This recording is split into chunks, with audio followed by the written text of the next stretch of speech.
Airman First Class Raymond Lozano, Staff Sergeant Jacob Frazier, Senior Airman Bradley Smith, Major Gregory Stone, and now, Major Walter David Gray.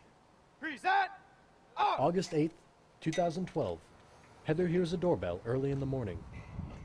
So even once I opened the door, I still didn't quite put it together, and the colonel was standing there, and he just looked at me, and I was like, "Why are you here?" You know, I didn't quite get it. And then I saw the chaplain, and he was standing there holding his white piece of paper, and his hands were shaking, and that's when I realized that someone had died, and I just said, "Oh no, who is it?" And they just, you could tell that like all the blood drained from their faces, and he said, "Heather, it was David."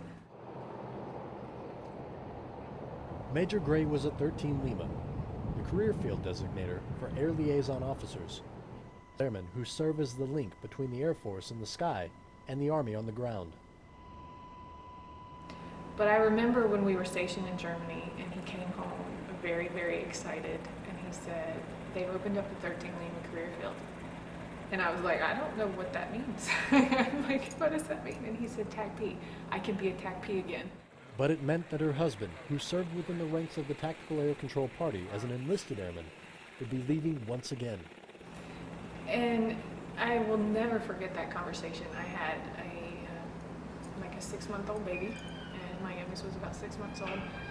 And I remember sitting there and just sitting back and listening to him talk about the brotherhood that was TACP, and talk about how once a TACP, always a TACP, and he had been a TACP, and he had to go back to, there was just no other option, that this was what he had been put on this earth to do.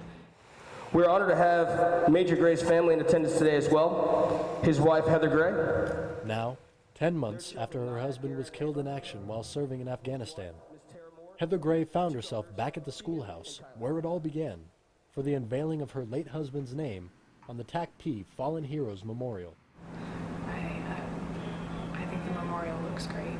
I wish there was no need for a memorial, but I think they do a really fantastic job of honoring the fallen and remembering not just David, but all of them, and you know, making the families feel like they're still a part of the community.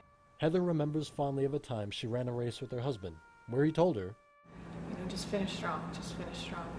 And so I wanted to do something to take a tragedy and turn it into something good and inspire people with the same kind of inspiration that he left me with.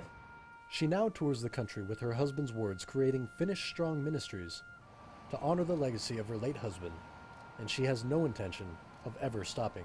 I know that he died doing what he loved to do, and that I can't think of a more fitting way than for him to die as a hero, because he was a hero. Airman First Class Stephen Ellis, Hurlburt Field, Florida.